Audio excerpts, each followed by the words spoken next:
What's up, blasters, and welcome back. My name is Djente, and today we're going to be looking at the Phase 6 BiS gear set for Fury Prot warriors in Naxx. We're going to be looking at 3 sets. We're going to be looking at a purely mitigation focused set, a purely threat focused set, and then a balanced set. It's important to create a balanced set that merges both of these sets together. You'll more than likely want to make more than one of these. Each boss has different requirements. Some bosses hit harder than others. Some bosses require a higher threat ceiling. On a boss that requires a higher threat ceiling, you're going to want to take more pieces from the threat focus set. And on a boss that does a lot of tank damage and doesn't have that threat ceiling, you're going to want to take more items from the mitigation focus set. We're also going to be looking at the best threat per second upgrades. We're going to look at the best talent build, or my preferred talent build that I'll be taking into Naxx. And then we're also going to be looking at the threat per second and health and armor values within both of those item builds. Naxx is going to be released on the 3rd of December, and I'm so excited to get in there. Before we dive into these builds and have a look at some of the gear, a like, a comment, and a subscribe would be really appreciated. So let's jump in. First off, let's have a look at the talents. The talents have not changed at all from what we were running previously. You do have a very slight preferential change that you can make within this build. The bosses in Naxx are going to hit harder than any of the bosses that we've come across so far. So I'm definitely going to be running 5 out of 5 in toughness. If you wanted to focus on threat, you could take 3 points out of this and put that into improved heroic strike. All of my raiding that I do is with no world buffs. My guild runs no world buffs. You might find that if you can keep world buffs throughout the whole of a Naxx one, which is going to be so difficult, like when Naxx first releases, but guilds that have got experience, there's definitely a potential for that. Maybe you could drop the 3 out of toughness and go into heroic strike for more threat. Horde might prefer to do this because alliance have an easier time with threat as well. So that's definitely an option. So this build is pretty much the standard cookie cutter Fury Prot protection build that we've been using so far, and it isn't going to change. Okay, so let's have a look at the 3 sets that I've put together. I've got a threat set, a balance set, and a hard mitigation set. I will leave a link to this classic WoW builds webpage, and you can take a look at it yourself. It's got the threat per second for every build, the health, the armor, and the threat output with the shield as well. All of these sets have been built around realistic pieces. Items like Lionheart Helm, which would be BiS for threat, aren't included in the threat set because of the big loss of stamina that you take. Sims have been done without world buffs because that's how I raid, that's how my guild raids. Full consumables, it's simmed on a human warrior, so things will be slightly different for other races, but it's mainly swapping in edge masters where needed, and it's been done with a 60-second fight duration as well. One important thing is that I've tried not to use too many Fury BiS pieces that are big and drop from Naxx. This is to try and promote good loot distribution, and I've only taken necessary shared items. Gear and DPS is important, and we don't want to steal too many things from them. Obviously, we have to if you need the threat, which is going to be more prevalent on the Horde side, but if you don't need it, don't steal it. Right, let's jump into the threat set. So we've got the Conqueror's Crown, which is going to remain BiS from Phase 5 for threat. We've got the Barb Choker. We also do have a really nice option, which is the Sadist Collar. It's got slight less threat output than the Barb Choker, but it's got more stamina, so that's nice. The best threat shoulders are the Conqueror's Shoulders. The best threat cloak is Cloak of the Fallen God. There are a few cloaks that provide more threat per second, but I think this one's very good. It's extremely balanced, and I would definitely recommend using it. There is a cloak that drops from Naxx, and that is the Shroud of Dominion, but all of your melee DPS are going to want this. I think the hunters might even want it as well. That's if your guild's giving loot to hunters.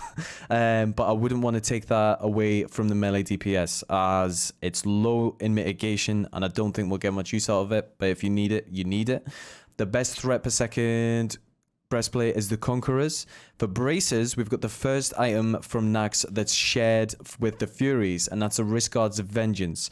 This is a 9 threat per second increase over the Braces of Brutality, so it's quite a nice one. It's got good armor, good stamina, decent amount of stamina on it as well. Nothing compared to the Wrath or the Dreadnoughts, but they're quite good. Next, we've got the biggest threat per second increase in the whole raid, the Hungering Cold, and it looks absolutely beautiful as well. This is going to be really nice. It's also really nice for your DPS as well. So good luck getting that bad boy. I hope we see it. Another option is A BiS as well. And A BiS for me is simming around 2 threat per second lower than Maladaf. That's because the sword increase to get to the glancing cap at 308 is extremely valuable for Maladaf. But if you're a human and you don't have Maladaf yet, A BiS is going to be a very nice choice. Next up, we've got the Soul String, which is coming in at a 5 threat per second increase over the Crossbow of Imminent Doom. For gloves, the best threat per second is Gauntlets of Annihilation from Cthulhu, but I would recommend using Steadfast Determination because they're extremely balanced and have great mitigation stats, and they're not too far behind the Gauntlets of Annihilation. We do get a belt upgrade in Naxx for threat, which is Girdle of the Mentor. It has more stamina as well than the Onslaught belt, so that's nice, that's really good. Conqueror's Legards are still going to be BiS for threat. The Chromatic Boots are staying BiS for threat. Rings, I'm using Ring of Kuraji Fury and Master Dragon Slayer's ring. I don't actually have Ring of Kuraji Fury in game yet, so I'm not using that, but it is the best threat ring. These are what are working best for me. I would highly recommend simming your own rings because I run without world buffs and you could potentially be Horde. Things are going to be different. So sim your rings, see what best threat you're getting. Definitely check out the Bronze Dragonflight ring with agility and hit. That's a good one. Circle of Applied Force is brilliant with world buffs. There's a lot of good rings, some like focused on threat, some go focused on mitigation. We're going to be swapping rings around a lot. For the trinkets, I'm using Drakefang Talisman and the Diamond Flask. Now for your unused trinket, things are going to change a lot. Earthstrike could perform better on shorter boss fights or a boss fight over 2 minutes where you get a second use out of it. So definitely think about your trinket usage. Also, if you're speedrunning, you're going to want to pop like cooldowns back to back to back. But on a boss where you need a lot of threat, you're going to have to make sure that you've got a good trinket up. One thing that I do want to talk about is Kiss of the Spider and Slayer's Crest. They're both amazing trinkets from Naxx. There is absolutely no doubt that these are going to be BiS for threat, especially Kiss of the Spider. That's going to be huge.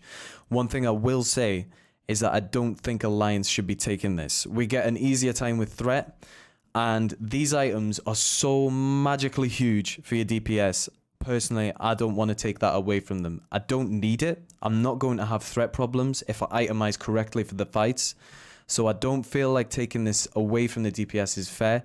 What I will say is that this could definitely go to a main tank on Horde. I think that if a guild is okay with it and their tank needs it, Kiss of the Spider could go first to a main tank, and that would definitely improve his aggro. Imagine that at the start of a fight. It's just going to be absolutely insane to get that snap aggro. It's going to be really, really good. So that's kind of how I feel about Kiss of the Spider and Slayer's Crest. Let's take a look at the BiS mitigation set from the pieces that we're getting from Naxx. Dreadnought Helmet is going to be replacing Conqueror's Crown for mitigation. We're still going to be using Mark of Cthulhu. Dreadnought Pauldrons are becoming the BiS for mitigation in Naxx. We're still going to be using Cloak of the Fallen God.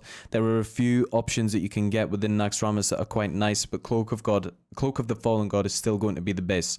Dreadnought's Breastplate is going to be the BiS and will be replacing Conquerors in the purely mitigation state. Dreadnought Braces will be replacing Wrath.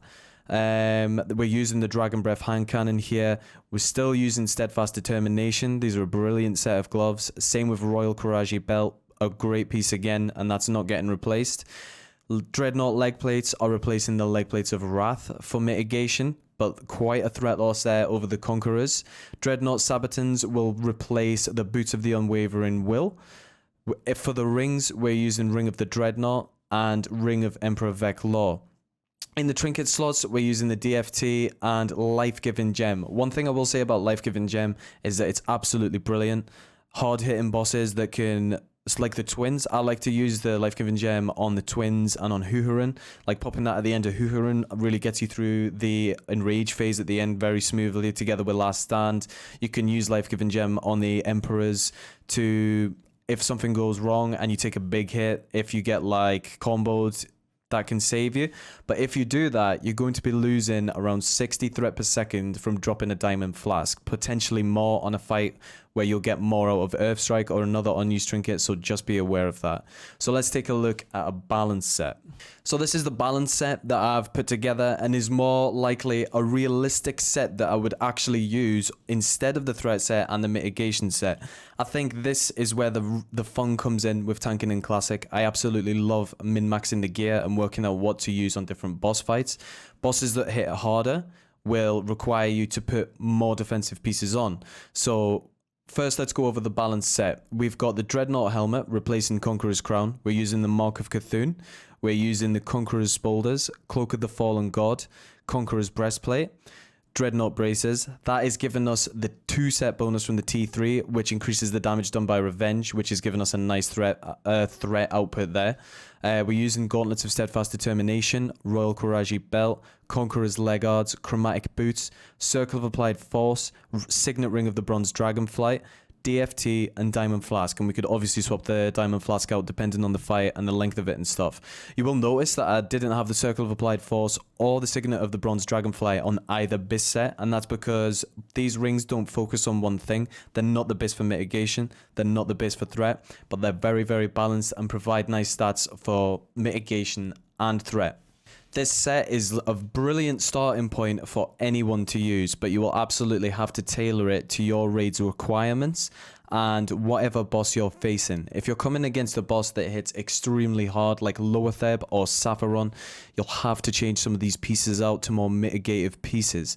So if you change Conqueror's Legards to Dreadnought, change the chest piece over to Dreadnought, change some of your rings to some more defensive pieces like the Ring of Vec Law, be prepared to lose threat, but you will be more defensive. Maybe you're looking for more threat, you're doing Veil Strats, you can change this out for Conquerors. This set is just a good baseline to base everything from. Your raid's DPS is also going to be a big factor in what pieces of gear you're going to wear. If your DPS aren't performing as well as some of the other guilds, you can definitely drop some threat gear and run more mitigation gear. There's no point in being like 200% threat of your next DPS if they're never going to catch you. Run some more mitigation pieces and help your healers out. On the other hand, if you've got some absolute pumpers, you need to wear more threat pieces to stay on top of them. This is definitely the fun part of gearing as a tank, working out what's best to wear and swapping pieces out for different bosses. I love doing that. There we go. That's going to wrap up the BiS list for today. Don't forget to tailor your own gear sets. Find out what works for you. Find out what threat you need. Find out what mitigation you need. And don't forget to sim your sets as well. That's a brilliant baseline to start out with. And a lot of fun as well. I stream 3 times a week, so if you have any questions, feel free to jump in and ask anything you need to. Also, you can leave a comment down below. As always, a like and a subscribe would be hugely appreciated. So thank you very much. And until next time, keep on blasting.